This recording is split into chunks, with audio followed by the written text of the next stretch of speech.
Baik, bismillah, assalamualaikum warahmatullahi wabarakatuh. Berjumpa lagi dengan saya Septiawan Demersam dari kelas 28C. Nah, pada video kedua ini saya akan membahas tentang komponen-komponen pengembangan kurikulum.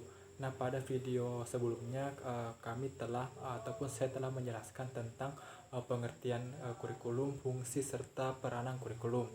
Nah, langsung saja.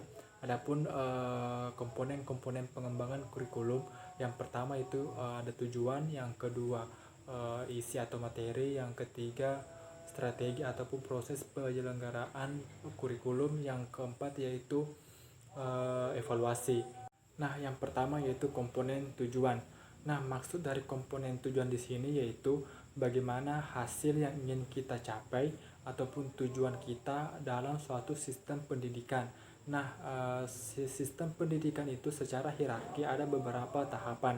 Yang pertama yaitu tercantum dalam rumusan Undang-Undang Dasar tahun 1945 yang berbunyi mencerdaskan kehidupan bangsa. Dan yang kedua yaitu tujuan pendidikan nasional. Kemudian yang ketiga itu standar kompetensi kelulusan, dan yang keempat itu kompetensi inti ataupun kompetensi dasar, dan yang keempat itu indikator. Nah, jika kita ingin mencapai makna dari rumusan undang-undang tersebut, maka kita harus mencapai ataupun melakukan hal-hal yang kecil dulu, seperti indikator. Jika suatu indikator itu dapat tercapai dengan baik, maka kita melangkah ke tahapan-tahapan berikutnya seperti kompetensi inti ataupun kompetensi dasar, yang kemudian standar kompetensi kelulusan, kemudian maju ke bertahap ke tujuan pendidikan nasional. Kemudian begitulah proses ataupun sistem pendidikan nasional di Indonesia. Nah, adapun komponen yang kedua yaitu komponen isi atau materi. Nah, dapat kita lihat dari redaksi kata materi atau isi. Nah, pasti bersangkutan dengan mata pelajaran ataupun ilmu pengetahuan. Nah, di sini secara garis besar komponen isi atau materi ini berkaitan dengan hasil pengalaman belajar apa yang kita berikan kepada peserta didik, baik itu dalam jenjang pendidikan bawah, menengah, atas, hingga jenjang pendidikan tinggi. Nah, juga di dalam isi atau materi itu pasti juga terdapat mata pelajaran seperti bahasa Indonesia, IPA, bahasa Inggris, dan lain sebagainya. Nah, dalam mata pelajaran tentunya terdapat ilmu pengetahuan. Nah, kita sebagai seorang guru harus dapat memilih atau memilah materi-materi mulai dari materi yang sukar hingga ke yang sulit. Nah, adapun komponen yang ketiga yaitu komponen proses ataupun strategi penyelenggaraan kurikulum. Nah, di sini ada dua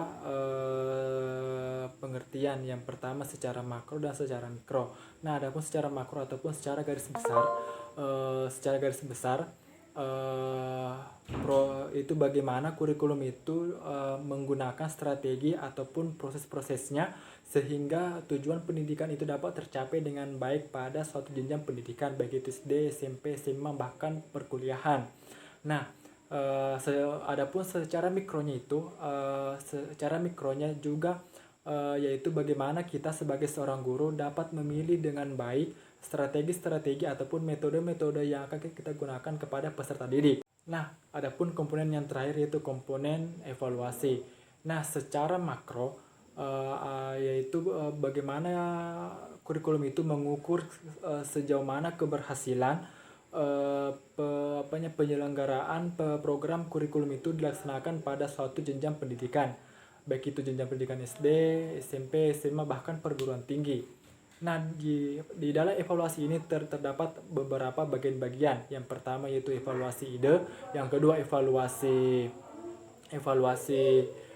proses, yang ketiga evaluasi perencanaan, yang keempat evaluasi dampak. Yang pertama yaitu evaluasi ide. Evaluasi ide sini yaitu bersangkutan dengan jika kita mempunyai ide ataupun gagasan, kita dapat menuangkannya di dalam program pembelajaran seperti RPP. Yang kedua yaitu evaluasi perencanaan. Nah, Jika kita sudah menyusun ataupun menuangkan ide kita, maka maka sebaiknya kita melakukan perencanaan ataupun strategi yang akan kita gunakan ya, ataupun kita terapkan kepada peserta didik. Yang ketiga yaitu evaluasi proses. Evaluasi proses di sini yaitu bersangkutan dengan bagaimana kita melihat proses ataupun proses kita dalam memberikan suatu pembelajaran kepada siswa. Yang keempat yaitu evaluasi dampak. Setelah kita melakukan proses pembelajaran mulai dari perencanaan hingga ke proses, maka kita dapat melihat dampak, apakah dampak positif ataupun dampak negatif. Baik itu dampak berupa fisik maupun non fisik. Nah, itulah tadi pembahasan singkat mengenai komponen-komponen pengembangan kurikulum. Nah, lebih dan kurangnya mohon dimaafkan. Sampai ketemu lagi pada video-video pembelajaran berikutnya. Akhir kata, wassalamualaikum warahmatullahi wabarakatuh.